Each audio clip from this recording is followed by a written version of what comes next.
Hello gamers, future Prince Evans here. I'm going to be showing off how I got this beautiful star. It may seem a little sudden, because, well, it is, but I really wanted to wrap up the series and start MC Eternal 2. The thing is, I didn't want to just leave this series hanging, so I wanted to finish it, but obviously it took me a while on a vacation, and then I had to play a ton of Minecraft off camera in order to actually craft this thing, because I did need quite a bit of stuff to do it, but I did get there, and I'm going to show you guys like a post-commentary type little super jump cutty version of how I got there. Hope you enjoy the video. So the first thing I did was I got some Piglet data models. We're going to need these because various alloys needed for the ATM star need Piglet hearts. So that's the first thing I did, and I started duplicating them using deep hostile neural networks, which is super useful. I then set up a couple of other automations, like for example, we needed pink slime automated in the dissolution chamber, so I added this sink with a storage bus so we could have infinite water in our applied energetic storage system. That's pretty neat. I then set up automation for one of the alloys that we would need for the star. This one's made in the energizing orb, and as you can see, it needs a ton of power. So I got a bunch of the max tier energizing rods, and even then it was like kind of taking a while. So I got even more of the max tier energizing rods. Yeah, I made like 5 more, and even then it like took a while, but I did get it done at the end of the day. And we needed that pink slime because there's one more of these important alloys. Oh my gosh, I can't speak. One more of these important alloys we got to automate. It does need soul lava, so I tried to place soul lava there and made a little boo-boo. Luckily I can pick that right up pretty easily. But yeah, we need soul lava, so I added a soul lava tank there with a storage bus so we can access that from our system. Made a recipe in the dissolution chamber, and boom, just like that, we got the unobtainium vibranium alloy ingots automated. There's one alloy ingot to automate left, and unfortunately for me, this would require a decent bit of Ars Nouveau automation because this is the alloy that needs like 27 blocks of to craft the star, and every single block needed, I think it was 9 earth essence, air essence, fire essence, and wind essence, something like that, and it would be so incredibly cumbersome to automate all those by hand, or to craft them all by hand, that I just decided to automate them.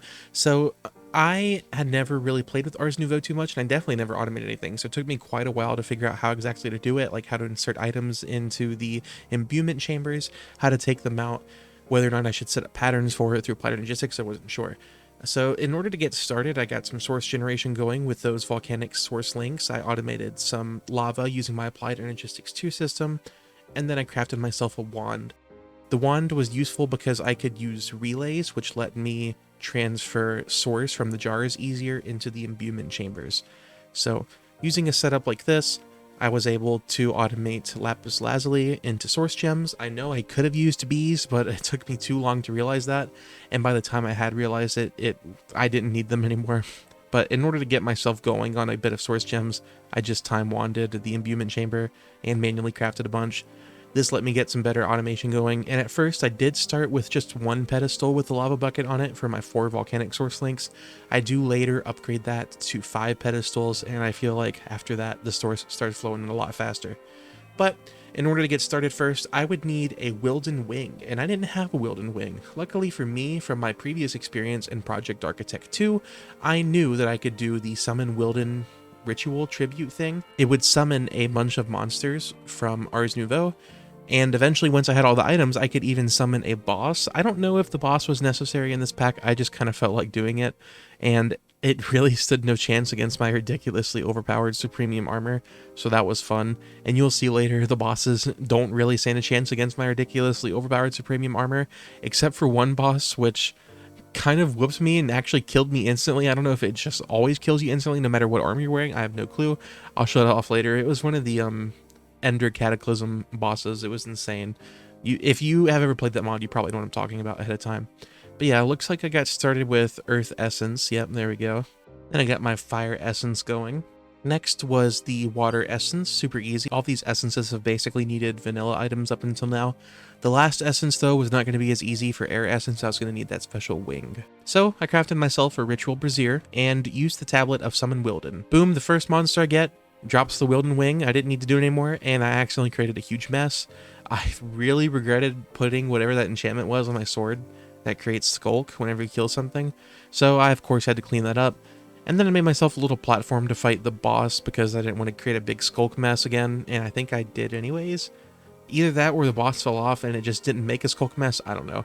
But yeah, needless to say, I killed this thing pretty dang fast. It does go invincible at half HP, but it doesn't last very long, and I finish it off in just a couple of more hits. This thing's a joke to me. Unfortunately, there's no audio, but the audio at this part is annoying anyway, so you're not missing out. Now we can make our air essence, and just like that, they're all automated. So this is just putting the source gems into those hoppers above, and I'm using a router with the distributor module to pull the essences out of the imbuement chambers and push them back into the system. So now we can set up the automation for crafting that alloy. This is something that we're going to want a pattern for from AE, because we do not want to have to handcraft all 27 blocks, and especially since I started out on ingots, we would have had to handcraft hundreds of ingots if I didn't automate this, so I definitely automated it. Right now I'm doing the ingots pattern, but later I upgrade it to the blocks pattern because it just goes by a lot faster.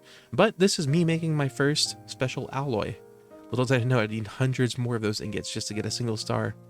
Oh, naive little me, thinking he's made progress. Next up on the list, I was going to have to craft some relics from Forbidden Arcanus. Little did I know these would be super annoying to get, but I did read on the All the Mods 10 Discord that the wandering traders have a very rare chance to sell these relics, so I went on a terrible murder spree until I found one. One was selling the enhancer relic I needed, and that was the only one I ended up finding. I did get like a cool ring, but that's about it.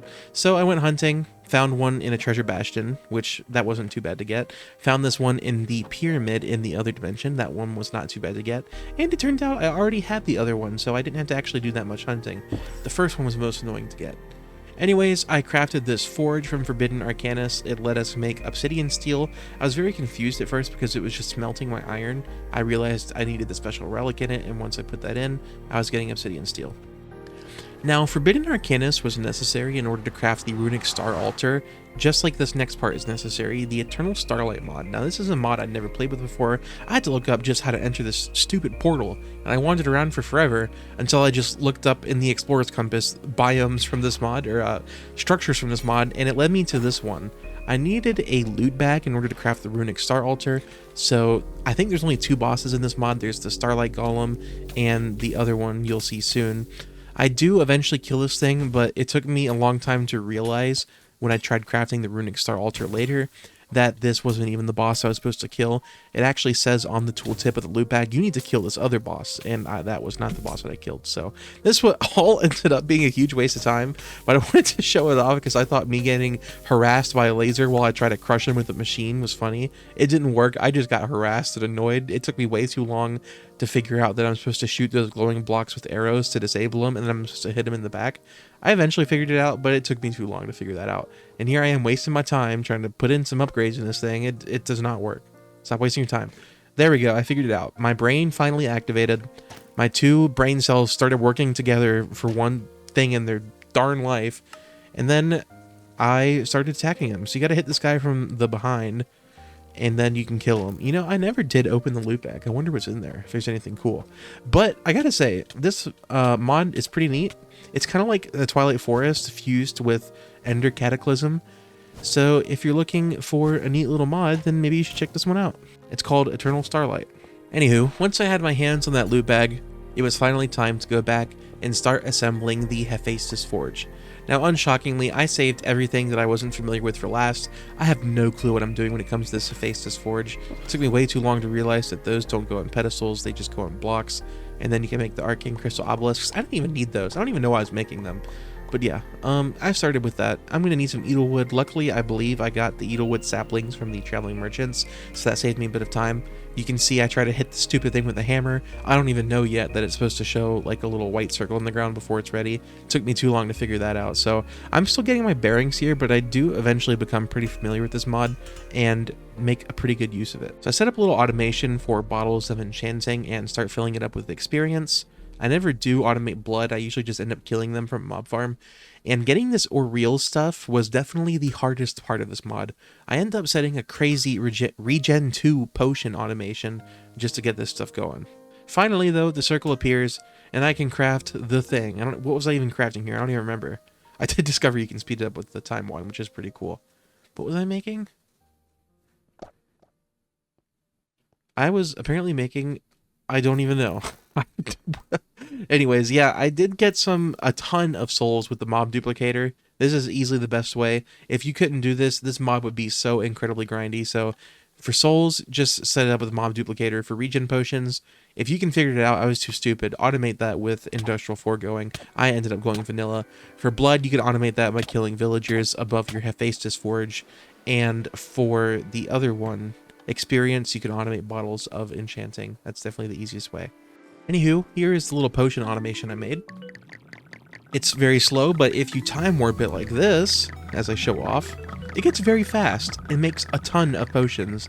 Industrial foregoing is still probably better, but this worked out surprisingly well, I won't lie.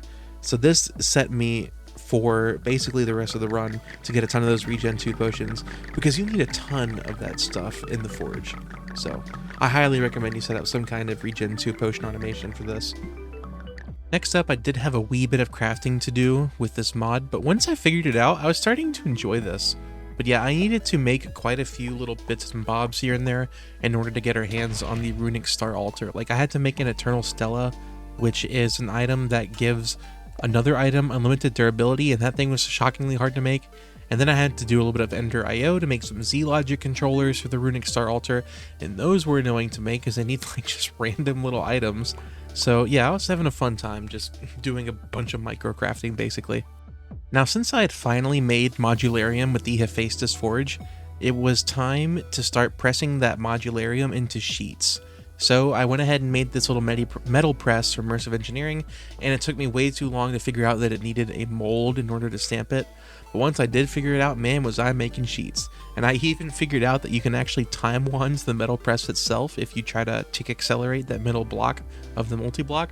It makes sheets very darn fast. This was way better than the offered modern industrialization alternative, so I'm happy to make sheets like this any day of the week. It was about time to craft the altar, and the altar needed the most blood of all of my crafts, and I did not feel like manually collecting that. So I set up a little temporary thing here to just push villagers into lava right above the altar, and this produced all the blood I would need. It completely filled the thing up. I think it was like 100,000 blood. And keep in mind, each test tube only holds 3,000. I did not want to do that tens of times, so I just set up a little automation here, filled it all the way up, called it a day, ripped it down. Many villagers and wandering traders did suffer in order to get my ATM star, and my reputation went down by 10 points every time, but you know what, I don't care. I got to see a pretty rainbow at the end of the day. That's all that matters.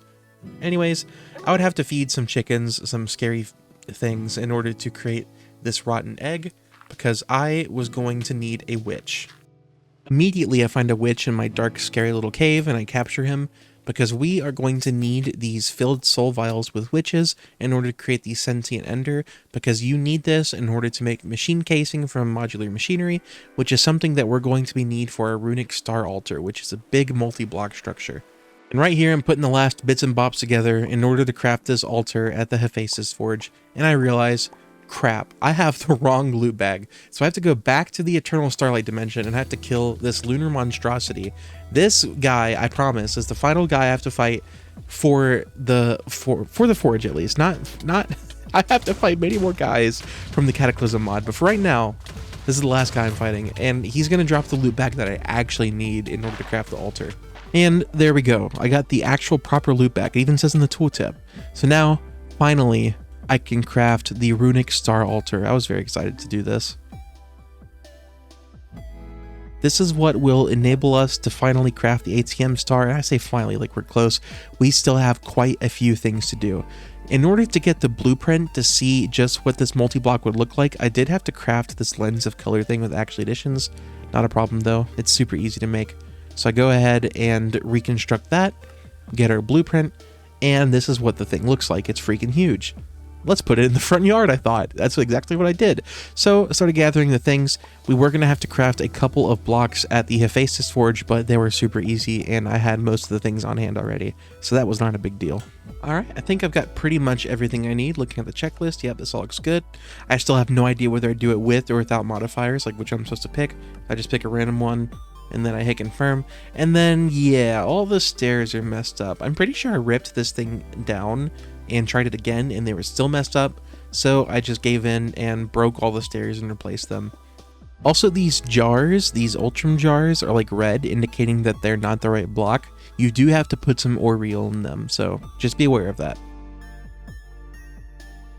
Next up, I captured some more witch souls. We were going to need to make more machine casings because our new altar, our new multi-block, was going to need an input, an output, and an energy input. There's our item output, and I decided let's go ahead and make Patrick Star, and you should pop up in the output any second here, Patrick, and there he is. Cool, Patrick Star. He's really easy to make. It's just some different types of concrete, and that's it.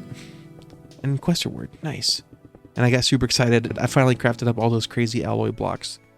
Now, in order to make those awakened blocks, we need 2 of them for the ATM star. It's a really strange recipe. It needs like 4 Unbreaking 1 books and some random awakened draconium.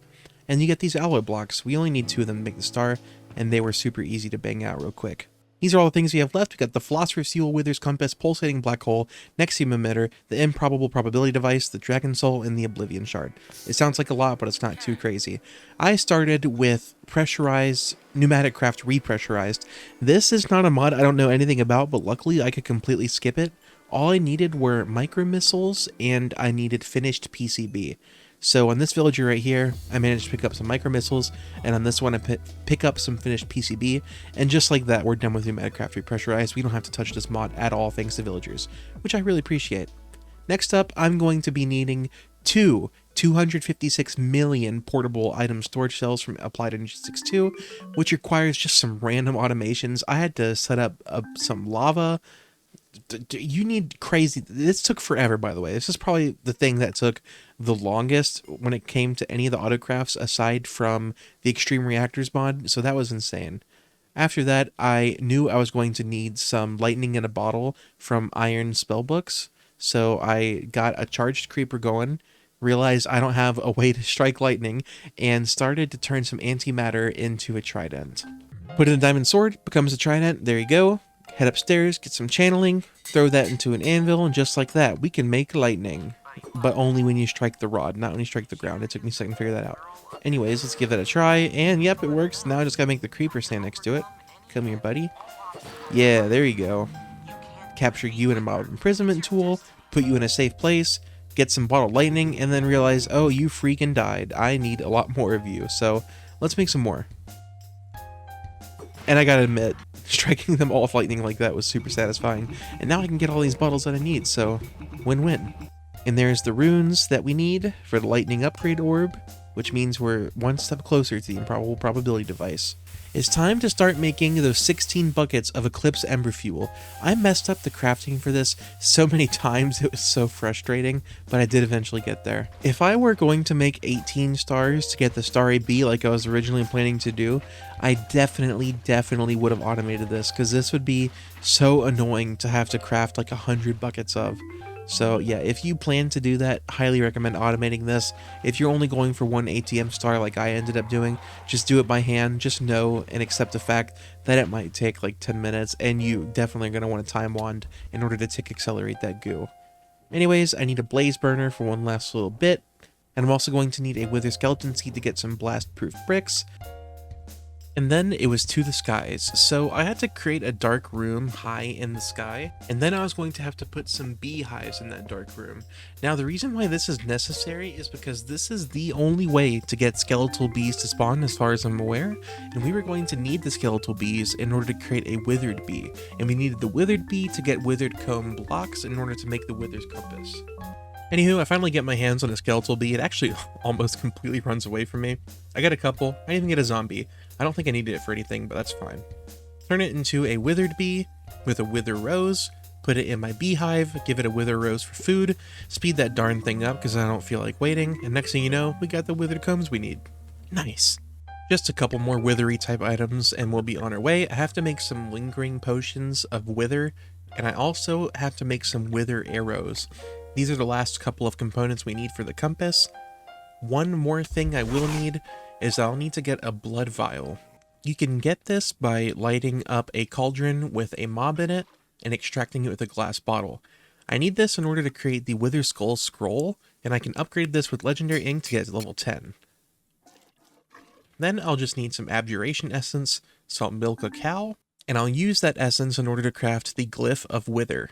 Finally, we can have the Wither's Compass, and it turns out this thing's terribly evil, and it literally hurts you for holding it. So I immediately throw it on the ground out of panic, and decide I should probably get that into the chest as soon as possible. Moving on to make the Dragon Soul, one of the first components we are going to need was a self-aware Ender Dragon data model. Luckily, I already had one, so that was super easy to quickly get. Another thing we're going to need is a max tier player transmitter from Powa. We're also going to need some coal coke. Well, we don't really need the coal coke. What we actually need is its byproduct, which is the creosote oil, but I think I do discover that I need the coal coke for something different later, so it worked out. After what felt like an eternity after trying to craft those 256 million portable item storage cells, we finally had our hands on the improbable probability device, which is very cool. Also waited a little bit and we had some creosote oil. We were going to need this to craft some treated wood in order to get some necessary immersive engineering components, and in fact, we have to make a whole setup just to get a single Duraplast sheet. That's all we needed, just one Duraplast sheet, and we have to make like 4 different multi-blocks to make this thing. So that was a fun time. There is our first refinery. There's our industrial fermenter. Don't forget to give these guys power. We're going to be using the industrial fermenter in order to turn plant matter into ethanol. We then send that ethanol to our refinery, and we're going to combine the ethanol with silver plates, which is so random to me, and that is going to make us acetaldehyde. And this is why we needed the creosote. We need to combine that creosote with the acetaldehyde in another refinery in order to create what we actually needed. So, from our old refinery, we're going to be sending into the new refinery acetaldehyde, and we're also going to be mixing that with creosote oil. This is going to create us phenolic resin. I hope I'm saying that correct. And acetaldehyde, I don't even know. We're then going to send that phenolic resin into a bottling machine, and it took me embarrassingly long to figure out how to make this bottling machine. Turns out I had the conveyor belts facing the wrong way. And even when I got the bottling machine, it took me an embarrassing long time to figure out how to just even use it. I had never used this thing before. But finally, I had my hands on the one item I needed, Duraplast sheet. Once I figured out how on earth I'm supposed to use this plate mold, there we go. Throw it on the conveyor belt, dummy. Boom. Duraplast sheet. I only needed one of them, so I could make this random component, advanced electrical component that I'll never need again. Hell yeah. But hey, that's one piece of the Nexium emitter down. And while I'm at it, I grab another super easy win and craft this infinity range booster, another piece of the Nexium emitter down. And arguably the biggest component of the Nexium emitter is the mechanical arm necessary from the Create mod.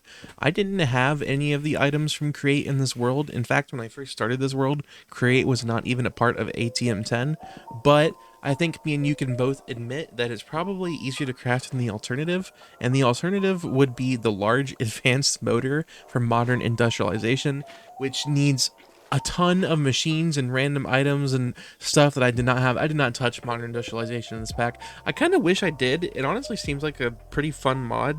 It's a little Greg techy, but like you have the OP-ness of ATM10 to get a bunch of resources, so like you can just Greg tech it up the entire time. But I need to craft the precision mechanism. It means this like assembly line crafting mechanic. So I quickly set up some deployers, fed them the necessary items, fed the item down the assembly line, and just like that, I had my mechanical arm.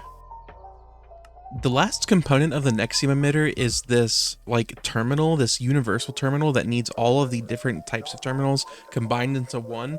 And it took me so long to figure out like the last terminal I needed. Even though it's all in JEI and I can look at it, it still like took me forever to figure what terminal do I need? I don't even know what to combine this with, because you're supposed to combine the universal terminals with like other terminals to add more to it. It doesn't just automatically come with all the different types of terminals. So I'm throwing it in here and I'm like, I can't craft it. Finally, I figured it out. I get that thing fully charged up, and then I craft the Nexium emitter. And just like that, another piece of the ATM star down. We got 4 more left. Next up on the list, I decided to start with Roots. This actually, believe it or not, is a mod that I have touched very slightly before. I kind of just know that it involves staffs and spellcasting and rituals, which, if I'm being honest, I could say that about all the Minecraft Magic mods and not have a 50-50 chance of being correct about that, but whatever. So I tried to do a ritual and I totally completely failed. I don't know how to do this yet. The book did not help me a whole lot. I ended up having to watch a YouTube video to figure out what exactly I was doing wrong here. Once I figured out that this is the way you're supposed to place the braziers in the stones, I finally was able to craft the crystal staff from roots, a very vital component of crafting the pulsating black hole. Moving on to occultism. Unshockingly, I am not super familiar with occultism, so I just got started by watching a YouTube video. It told me to throw in all these random items into the spirit fire, so that's exactly what I did. Next, I decided I would probably enter the dream world, whatever on earth you call this, by eating the dream fruit and get some otherworld logs and leaves, which are vital crafting components in the occultism mod. Now, I knew that we would be needing chalk in order to get started on some rituals, and we'd also be needing these bowls to do rituals, so let's smelt some of this other stone and get our hands on our first chalk, white chalk. We'll be able to use this white chalk to create our first pentacle. It's a really small one, but these pentacles can get very big, and they do get very big. I don't think mine got too big because I only made a couple of these things, and I also don't think it's necessary to light the candles, but I really liked the aesthetic, so I was making sure that I lit the candles every time. Anyways, our first pentacle, our first ritual.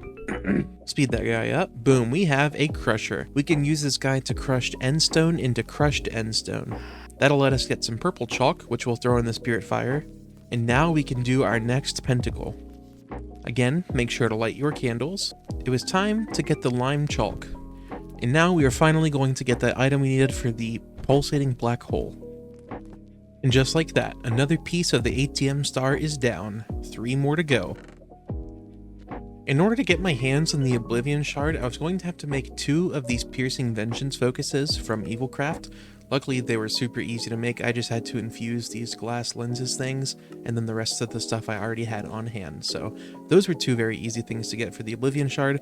The rest are going to be a little strange. I had to make this black hole and just drop XP into it to get X petrified orbs. I had never seen this crafting mechanic before this, so I thought this was kind of cool. But the black hole ultimately kind of scared me a little bit, so I ended up destroying it.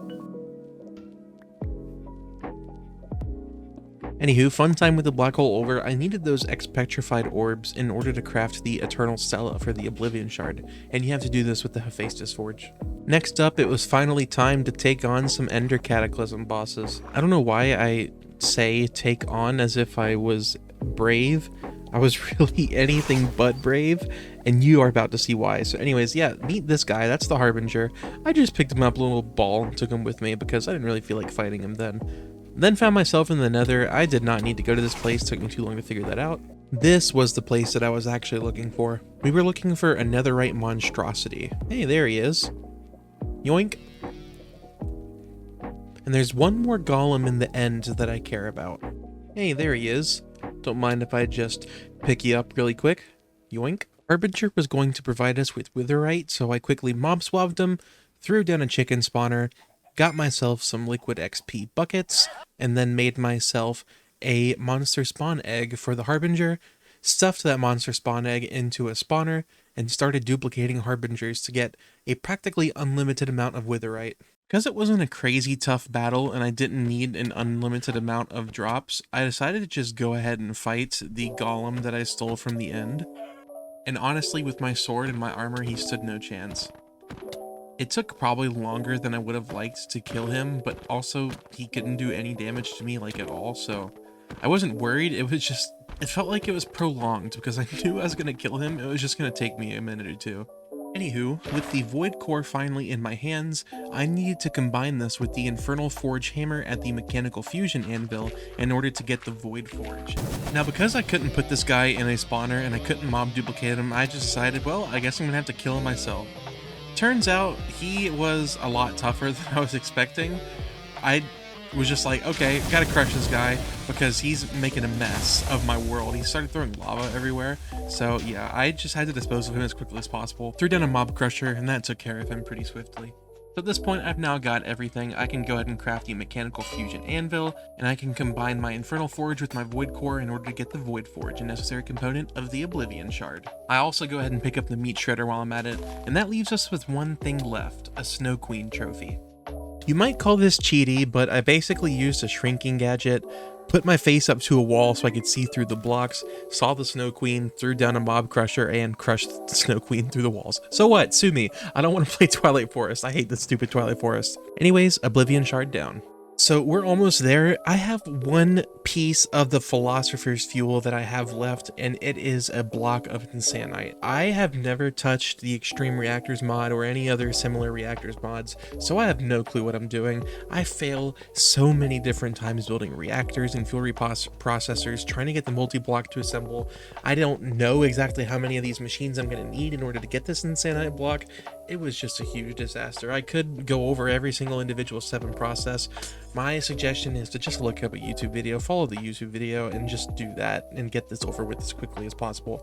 What I did learn though is that reactors, they are a pretty good source of energy, of forge energy, so I'm kind of wondering if I should maybe dive into them more in my next playthrough, because I was like kind of surprised.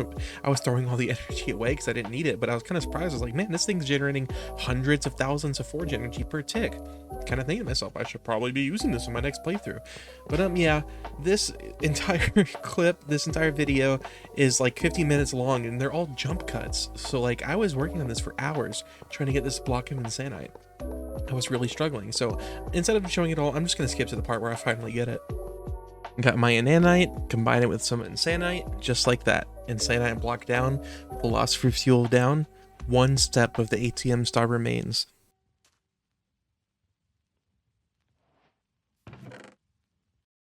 It's kind of funny, this mod pack ends in one of my least favorite things of modded Minecraft, because I put it off till the very end because I just did not want to do it. I didn't even know how to do it, and then I kind of ended up liking it. I did not mind it that much. But first of all, I have to get some occultism out of the way. In order to get our hands on the dragon soul, we had to first craft an empty soul gem and a dragon familiar spawn egg. And it's really truly just sad and harrowing, and it's just terrible. But in order to get the dragon familiar, I have to sacrifice a horse. So yeah, you're coming with me, buddy. I'm sorry for what I have to do to you, but yeah. And for some reason I had to use a creature catcher because mob imprisonment tools just didn't work.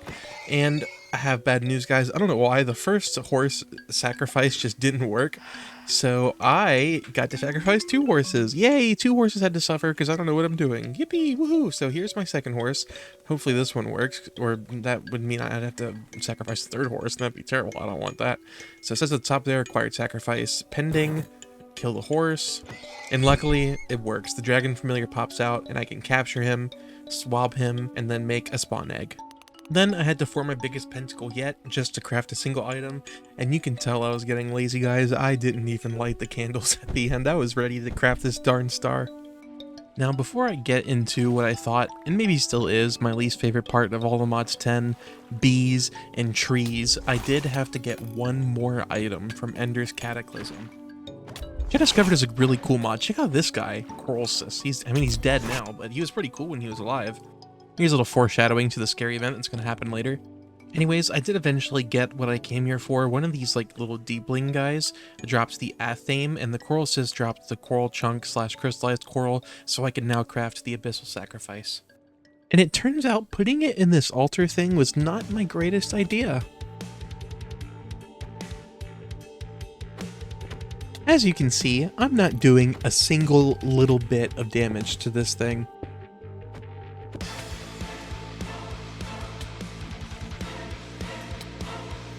I think when these scary purple lasers came up from the ground is when I actually started getting worried about this fight. I was trying to lure the Leviathan into my mob crusher radius, but that didn't work out so good for me. Needless to say, this boss was not necessary. I decided that maybe I'll save my sanity and I'll just skip him. Unfortunately, it's an insane boss though. I would like to play a cool RPG pack where I actually have to fight bosses like that. Moving on to my last 2 focuses though, bees and trees. I needed a soul lava bee spawn egg, which requires these bees that you get from the soul sands nests. You then just have to crush them in a bottler to get their genes.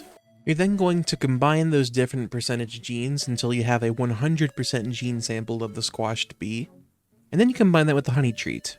Combine that honey treat with an egg to get a spawn egg of that honey treat. And then all I have to do is I have to cast some soul lava over that egg. and doing this will get me my Soul Lava bee spawn egg. This is the second to last piece of the ATM star. Last but not least, tree breeding. I found this so boring and monotonous at first, and once I finally understood it, it just clicked with me.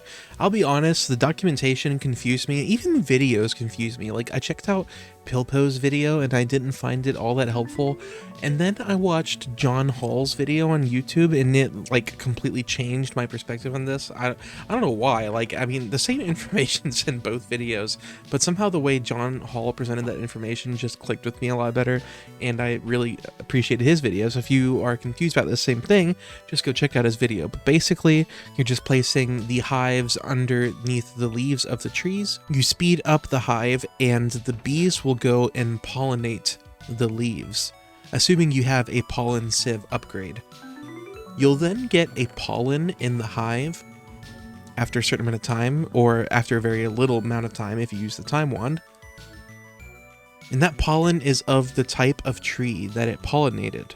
So say it pollinated an acacia tree, you get acacia pollen. Put that acacia pollen onto spruce leaves, you just cross-pollinated acacia and spruce, you break that pollinated leaf, you're going to get whatever special sapling you're supposed to get when you cross-pollinate those two. So I worked all the way up to the Socotra dragon sapling. You had to pollinate a wenge sapling with a cocobolo sapling. These are just crazy names, by the way. A wenge sapling is a balsa and cocobolo sapling. A balsa sapling is teak and acacia. Teak is dark oak and jungle. Cocobolo is balsa and dark oak. So, I mean, just make like 12 different trees that just from like 12 different vanilla trees. It was crazy. But I will say, once I finally got into the swing of it and understood what I was doing, it was actually kind of fun. I wouldn't mind doing a little bit of tree breeding maybe in my next... I say that, I'm still not going to do it. I don't know why I'm saying this. I shouldn't be saying this. I'm not going to do it.